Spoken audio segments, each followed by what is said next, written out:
Just beneath the surface of our oceans lies a world we've barely discovered. Ancient sentient beings concealed beneath the surface offer us a window into our future.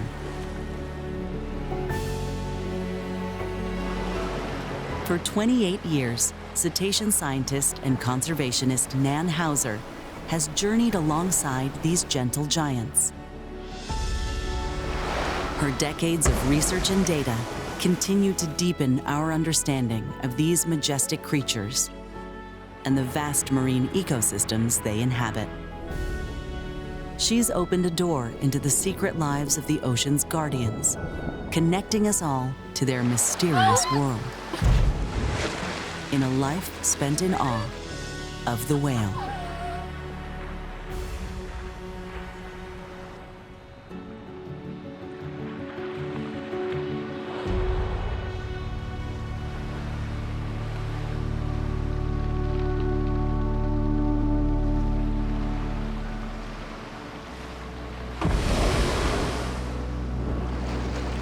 Whales are a symbol of peace, wisdom, and longevity.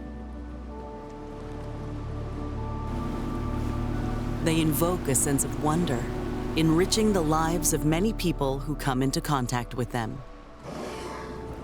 From a young age, Nan Houser felt a profound connection to these spirits of the deep.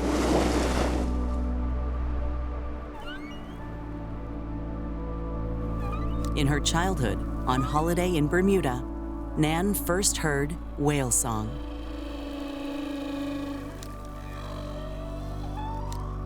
It was there she fell in love with whales. I had this concept of studying whales and protecting them. And this concept was to be underwater and get to know them and study them. And everyone laughed at me. Everyone, even marine mammalogists all over the world, laughed at me and said, "You can't do that. Of course you can't do that." Despite others telling her it was impossible, or even dangerous, Nan set out on her quest of studying whales in their natural habitat. Driven by persistence, passion, and an unwavering belief that protecting whales was more than a choice, it was a calling.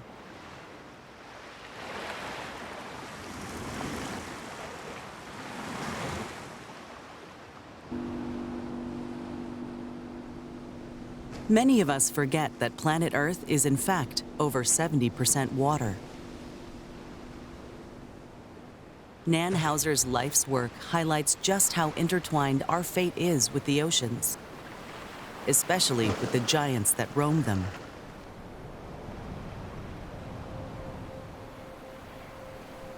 Nan's home base is on the island of Rarotonga, one of the Cook Islands in the South Pacific.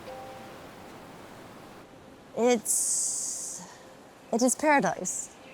There's a price to paradise, but it is paradise. It is a rock in the middle of nowhere.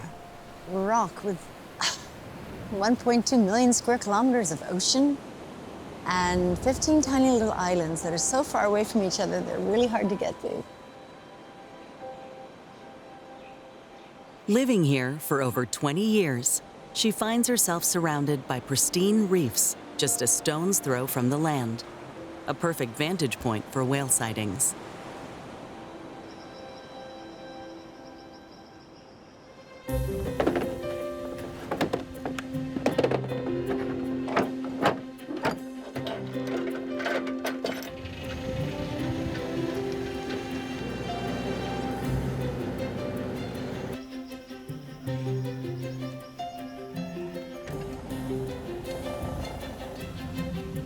Each day, Nan's research takes her back to the place she considers her true home,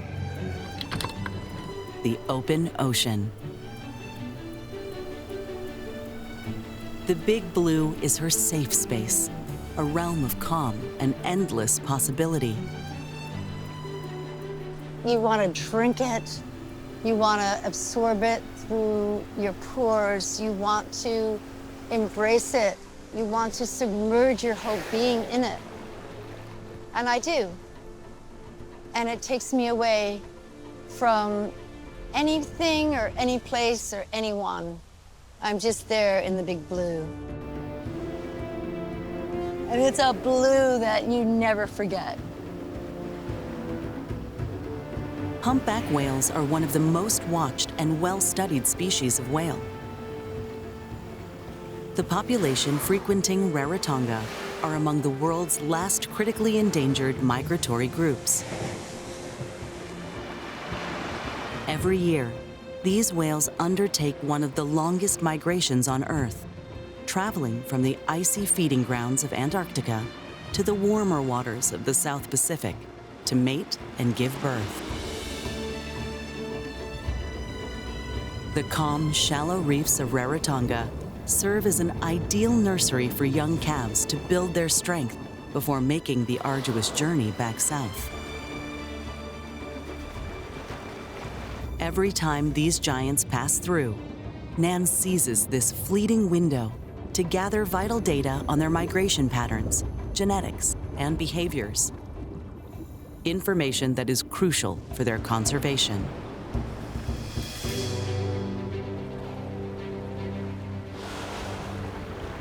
Humpbacks are easily identified by their long pectoral fins, nearly a third of their total length, and by the distinctive hump that arches dramatically as they dive.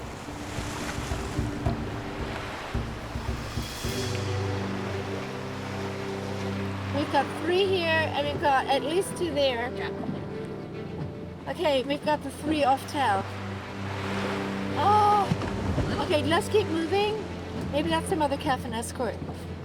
The whales that pass through Rarotonga often move in small groups. A common sighting is a mother and her calf, accompanied by a male escort.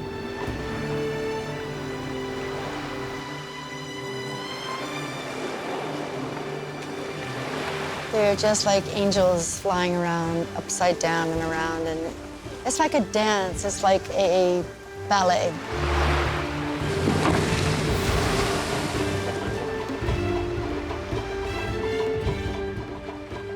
And when they look at you with that eye, and you're that far away from that eye, I feel like this incredible wise animal is trying to tell you something. Despite their grace and intelligence, humpback whales were once hunted nearly to extinction. Today, while a few countries still engage in whaling, many have transitioned to whale watching, offering a glimmer of hope for the species' slow recovery.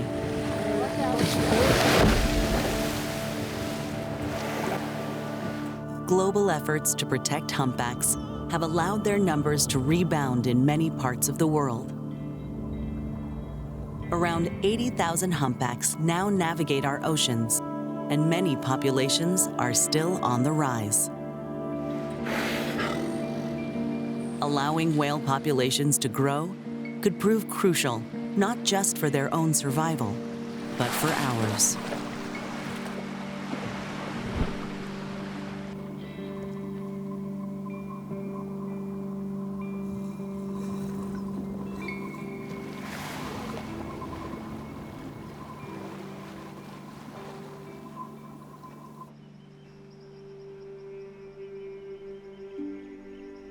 Global warming poses a critical challenge, accelerating ocean warming and acidification that threatens marine ecosystems.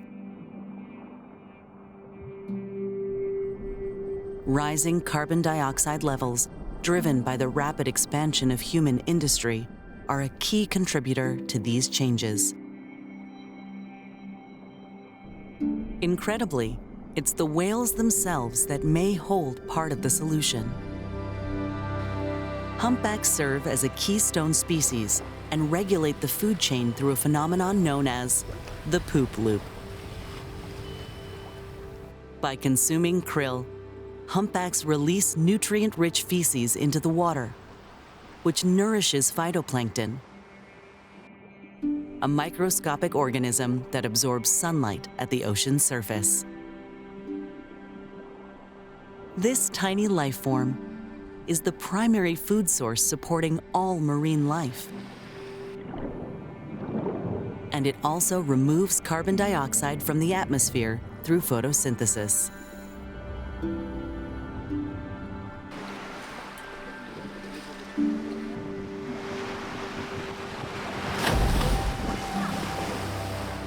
For centuries, humans slaughtered whales on an industrial scale, never realizing we were worsening our own global crisis.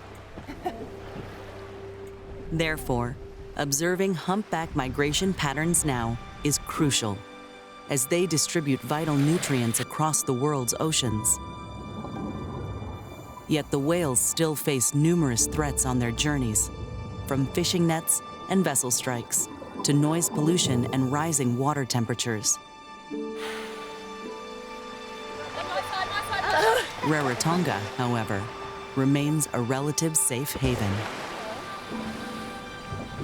I think Rarotonga is the place to study humpbacks. It's all still such a mystery about why we only have a couple whales that have returned in 20 years, and then there are new whales every year, and it's a corridor. I find it a fascinating place that is so different than other islands. And that's why I'm still there after 20 years.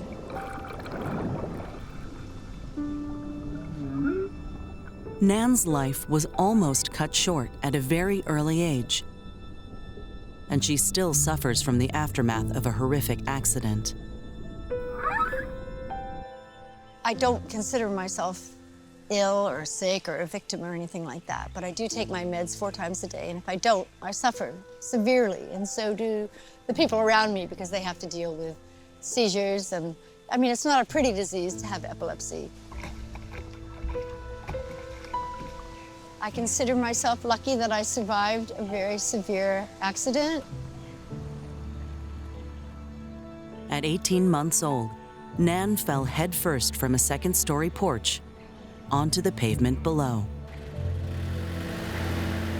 I broke the first 7 vertebrae and fractured my skull, and I was unconscious for a while, and I don't know why I came back, but I did. I was knocked out, and the doctor said to my mom, "Somebody up there must really like you." And I guess that's true. Somebody was watching over me, some greater power, some spirit was watching over me. So I'm here, and I've been here for a while, and I appreciate and respect every day, and I'm very grateful.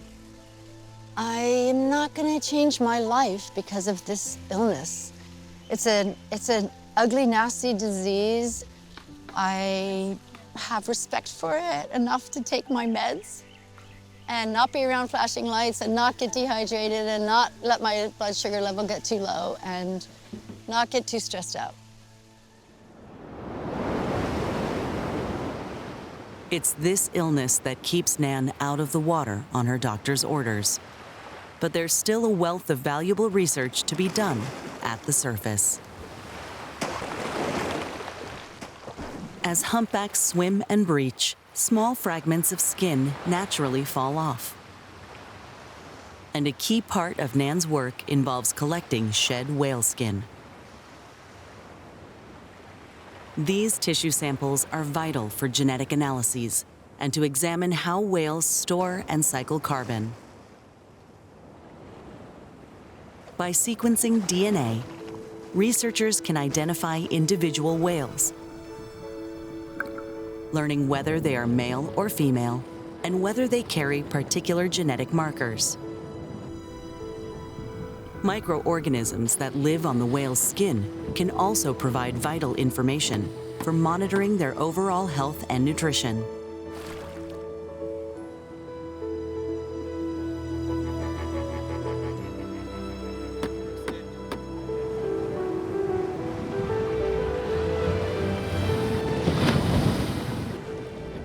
By examining these skin microbes throughout the year, researchers can detect how climate change and human activity influence the whale's habitat.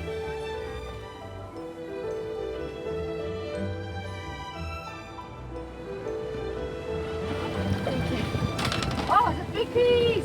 2111.799 west 159.45.402. The whale's movements are intricately cataloged via GPS readings and voice recordings.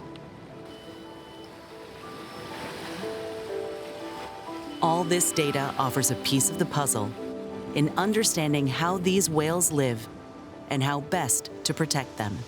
Research is really serious to me, and I know they call me the whale witch, but that's because the research has to be exact. It doesn't do any good to research an animal or anything in the world if it's not really, really excellent. I want them to assist at their very fullest potential. I know that they call it the Nan Houser boot camp, and I admit that I can be hard on my students and assistants, but I love them to death, seriously. Each assistant arrives with a strong sense of purpose, and it's up to Nan to help them channel that passion into effective action.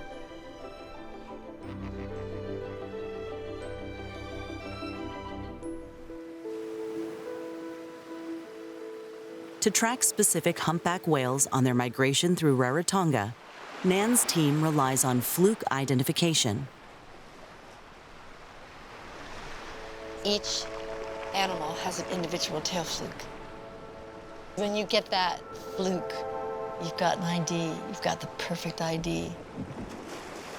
It's like us having a fingerprint. Each has its own identification once it becomes an adult, and it has that fluke, that pattern for the rest of its life. So that's how we can differentiate one whale from the next. Of course, this only works if the cameras are pointed in the right direction. Fluke patterns are unique to individual whales and become a prime method of cataloging the visitors. And this is really interesting, and we see this in a bunch of whales. All the data on fluke IDs, skin samples, and acoustic recordings is shared with a broad network of scientists stretching from New Caledonia to French Polynesia. Cut off. Oh, yeah. I know it did. And every scrap of information feeds into the Cook Island database, a decades-long project aimed at expanding knowledge and strengthening conservation efforts. Hey, Scott. Hey, Scott. Nan stays in close contact with colleagues around the globe, working towards similar goals. Started the Tongan Fluke Collective about 3 years ago, and then just leave it available for anyone that wants to use the raw data. By pooling knowledge, researchers create a unified front for whale conservation, amplifying the impact of their individual efforts. Laura has so much time.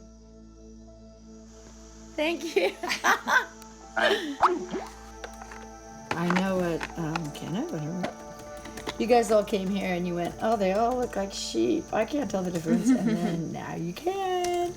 Remember? That's why I'm always yelling. You guys. All the samples are meticulously bottled and labeled, each piece of data bringing researchers one step closer to understanding and preserving these magnificent creatures. Perfect. The word conservation has always meant so much to me since I was a little child. So I learned to conserve things at a very young age, and we built a nature center. 5 generations of Houser women came together to build the Whale and Education Center. My grandmother was 101, and my mom, and myself, and my daughter, and my granddaughter. This community hub draws both local residents and tourists who discover new facts about the island's flora and fauna. Many learn, often for the first time, just how delicate the balance of marine life truly is. By involving families, schools, and local leaders, it inspires community-driven conservation initiatives. In a place where the reef lies just off the beach, it's clear that changes on land can directly affect life beneath the waves.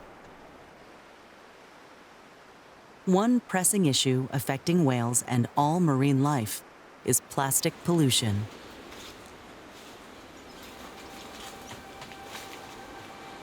Alexander Parkes invented plastic in the late 1800s, a material so durable its own conservation is guaranteed for many centuries.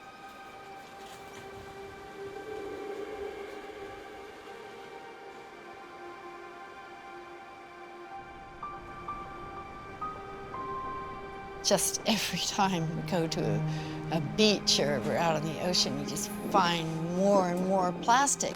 It won't go away. Each piece of plastic removed is a step towards healthier habitats for whales and other ocean life. We need to stop this plastic stuff. We need everyone. We need to join forces, we need activism, we need science. I mean, it's ridiculous. I think it's a really big issue right now, though, and I think enough people are realizing that we better do something quickly about the plastic situation.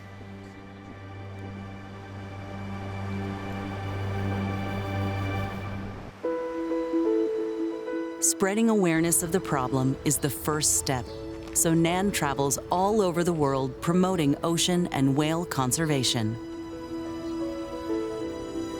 Visiting Bermuda, the same place that first ignited her love for whales, Nan now delivers talks and shares her remarkable encounters. Like that whale. You don't want that to happen all the time, right? But we let the whales come to us, and they really do. They really do come to us. And they know my boat, and I don't know why they're so friendly to us, but they are. And this is a true atoll right here. And you know, it's really amazing. It makes your hands really soft. The natural awe and innate mystery of whales effortlessly draws in audiences. Thank you so much.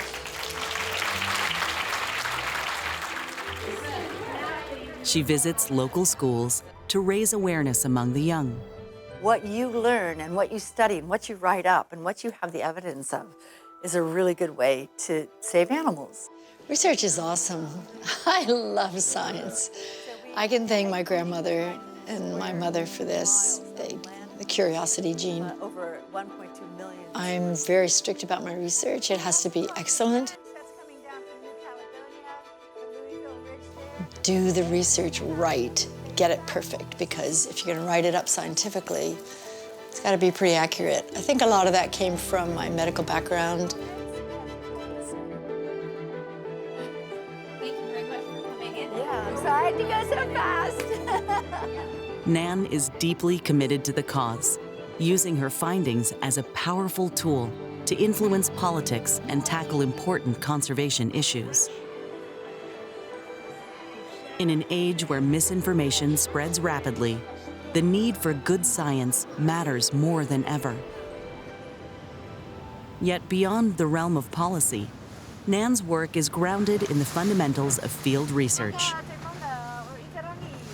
And the quickest way to locate the humpback whales is through the local fishermen.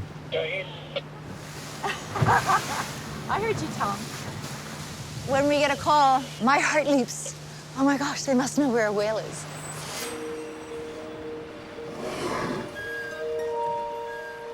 I couldn't do it without them. And so they're very much a part of the project and very much on my team. Local fishermen also provide vital information about other marine visitors. They've recently spotted a large tiger shark in the area, a predator that both the team and the whales know to avoid. Observing whale behaviors at close range is essential for Nan's research and to help understand the humpback life cycles and social structures. Come on, baby. He's up to something. There he is. Oh, here he is, right here.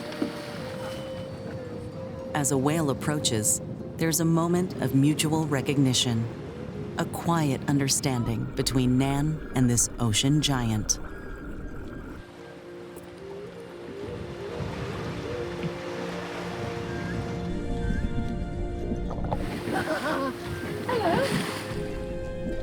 Humpbacks exhibit a wide range of behaviors. Spy hopping involves the whales gently lifting their heads above the water like a submarine's periscope.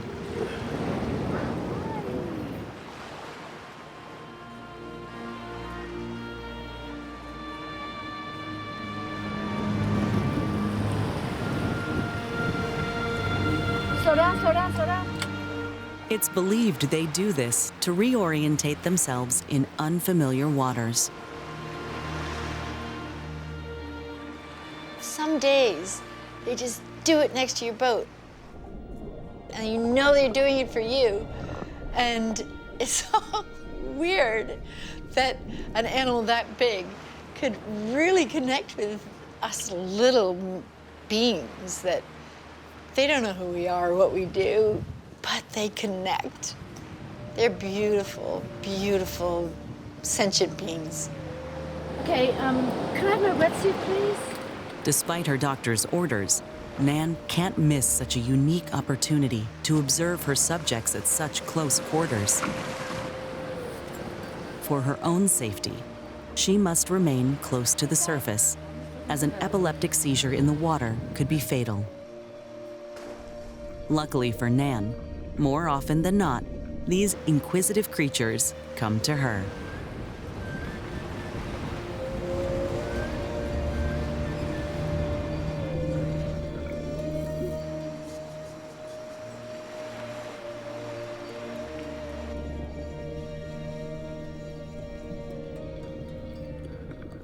I don't know whether they know that I can't go down to them, but they come up to me, and I've had some absolutely miraculous, amazing experiences just being at the surface of the water.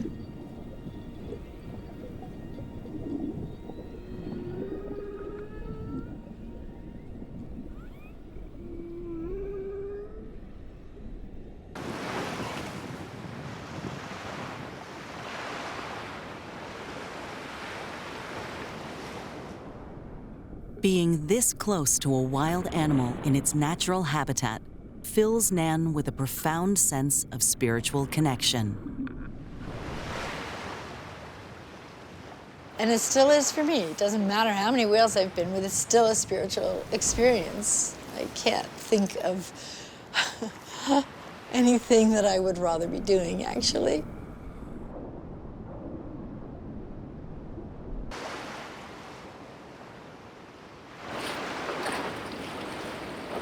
Science may not fully explain why whales engage so personally with humans, but each observation is another piece of the puzzle.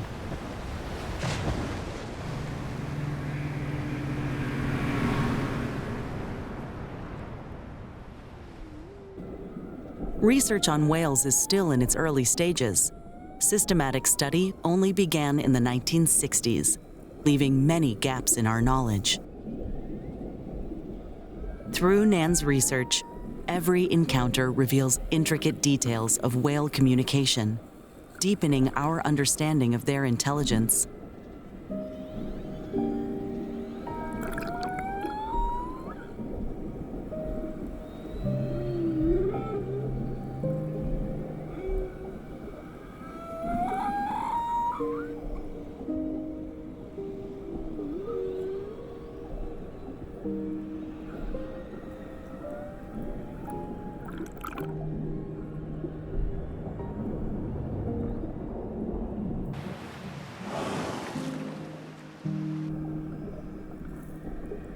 I mean, it involves so many different things, and it's very important that we have a baseline of all of this to be able to study these animals in the future.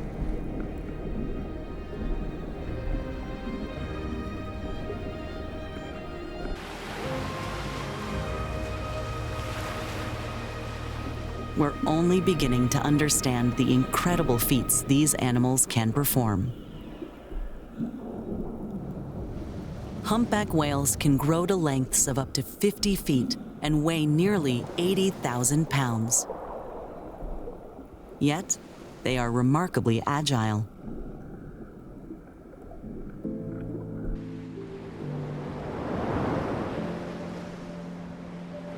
Breaching out of the water and slapping fins or flukes with astonishing power serves multiple purposes. They communicate, they orientate themselves, and some just want to play.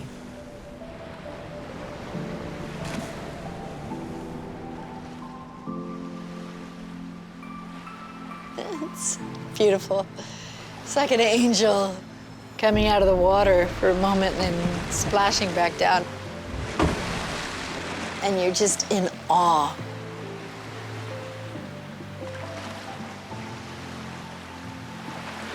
They're the most incredible acrobats of the ocean.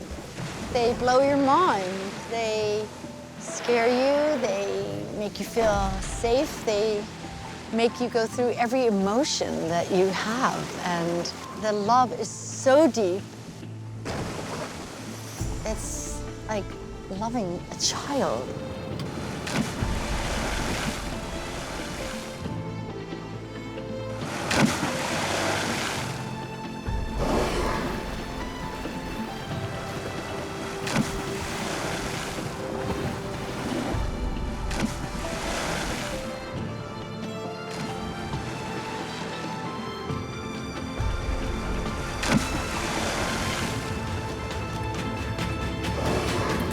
Water can be perfectly flat. You're not expecting anything. And then, I mean, your heart leaps, your adrenaline flows. And it's all in slow motion. It's timeless. And then it just slides back into the water.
I can honestly say, I mean, I never get tired of a breach. I've had 28 years of breaches, and each breach is as good as the next.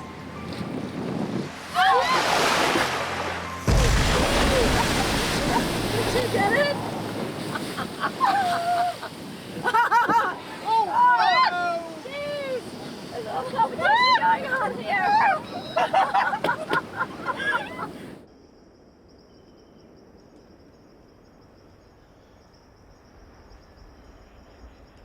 Back on the island in the relative calm of the forest, Nan and her team review hours of footage to better understand the breaching behavior. Up, right there. Breach. No. Man, oh man. Oh, but you never know where they're gonna come up. Mm.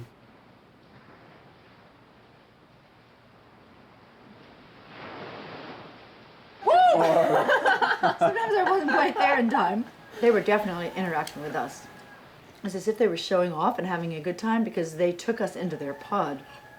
While many breaches can seem like playful displays, they could also be subtle signals of territory, curiosity, or even acts of courtship.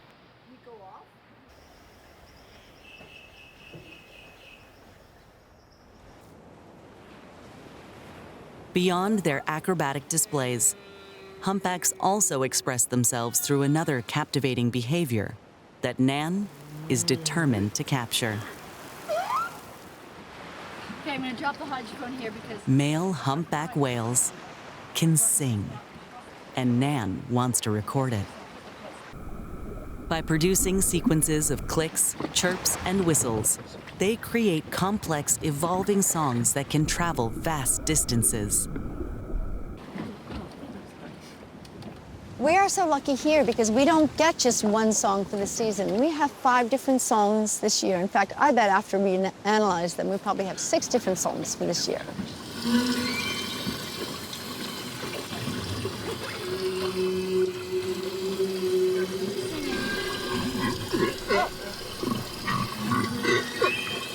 every year the song changes.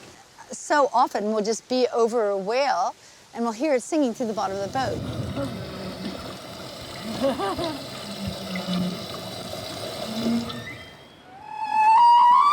do I send this?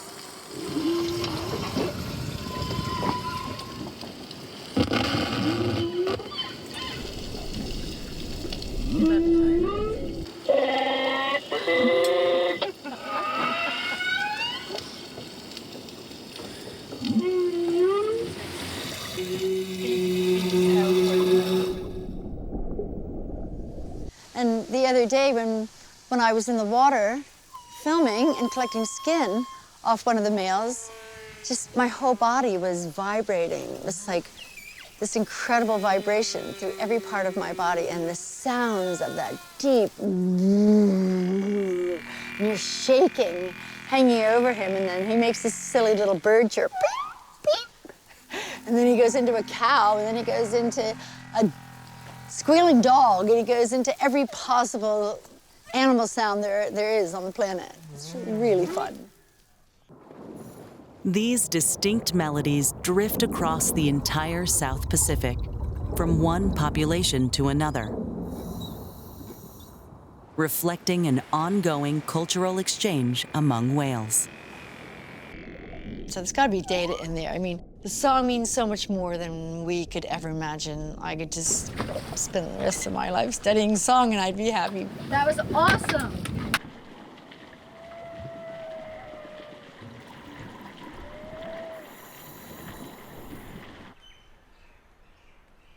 Nan knows that every encounter with the humpbacks is a gift. Each moment offers a glimpse into their hidden world, a reminder that time is fleeting.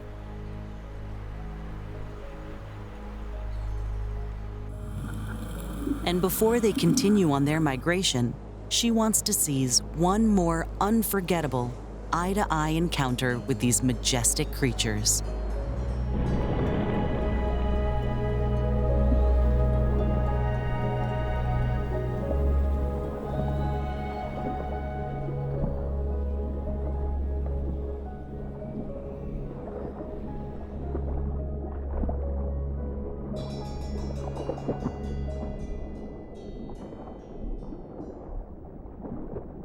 Once again, it is the whale that takes the lead, drawing near and reaffirming their timeless connection.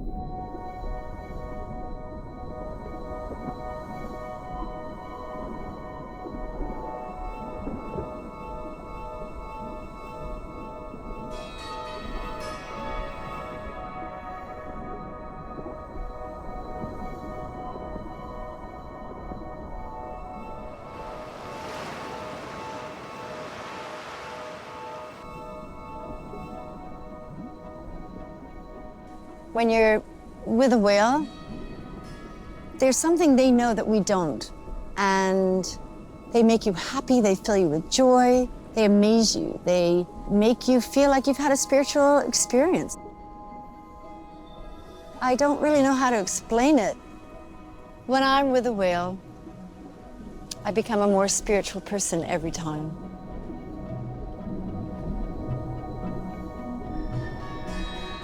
Spiritual or not, Nan knows she must keep a safe distance. The whale's massive pectoral fins can break bone.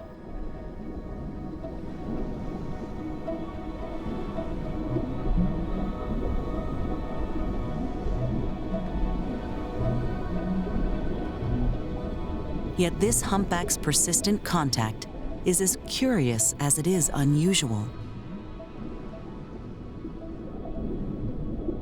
Something dangerous is nearby. Unbeknownst to Nan, the large tiger shark that the fishermen spotted earlier has returned. The whale begins to guide Nan towards the safety of the boat. Its behavior appears protective, an instinct to shield a vulnerable being from harm.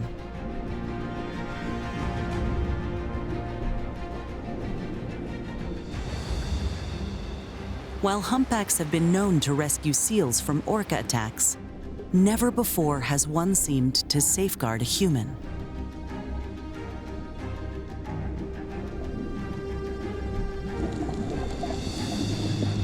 In a breathtaking moment, Nan is gently hoisted from the water on the whale's broad pectoral fin, shielding her from the threat below.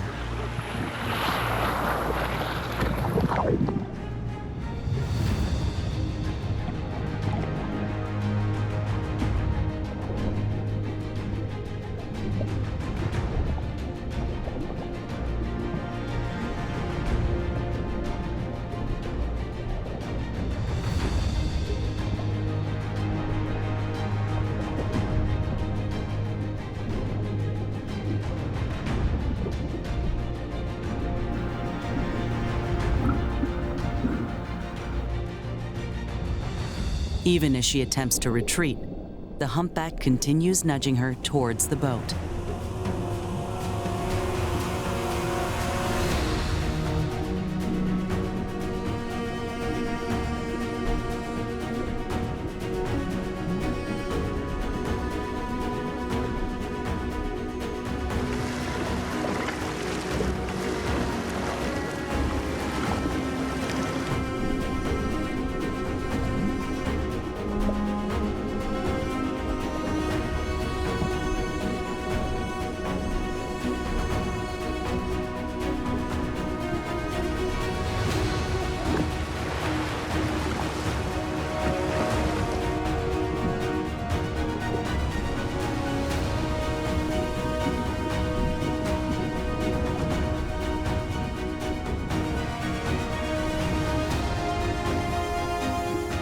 Only then does Nan realize that her silent guardian had been watching over her all along.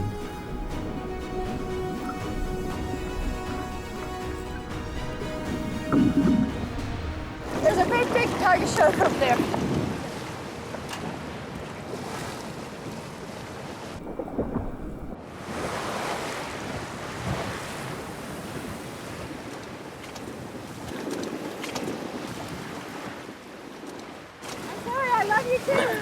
With Nan safely on board, the whale slips away to rejoin its pod, leaving her in awe of its protective act.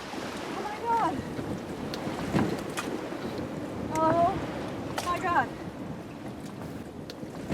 Whether instinctual or deliberate, this close encounter highlights the potential for empathy in these majestic beings, serving as a poignant reminder that our connection with whales may run far deeper than we ever imagined. Well, my life underwater has been the best thing ever. I guess I spent 5 or 6 decades underwater. And then I'm not allowed to go underwater right now because of the aneurysm that I had right here. And it really killed me when I found out that I couldn't go underwater anymore. Yet I've had amazing encounters with animals at the surface. Amazing. Across Polynesia, tattoos tell the bearer's life story, an unspoken chronicle of experiences. Nan's latest tattoo commemorates her extraordinary, possibly life-saving whale encounter.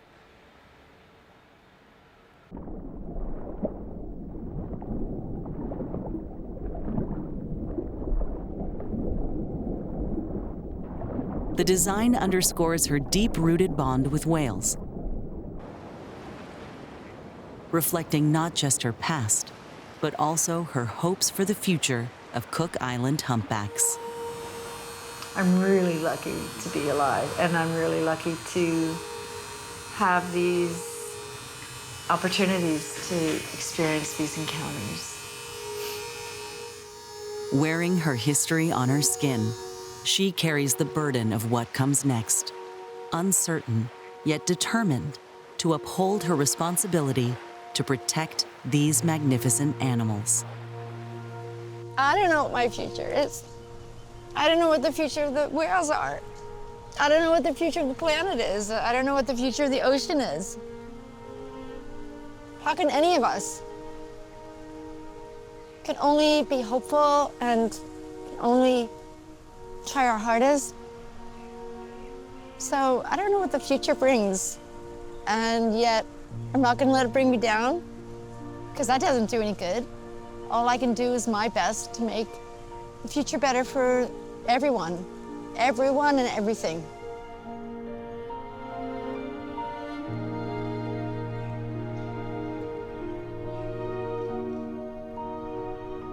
To be a guardian of the natural world takes an extraordinary strength of character very few possess. Our oceans are under siege, and they need all the champions they can get. Nan's pioneering research is opening our eyes to the critical importance of these marine ecosystems and the life they sustain. Let's hope the world is finally listening.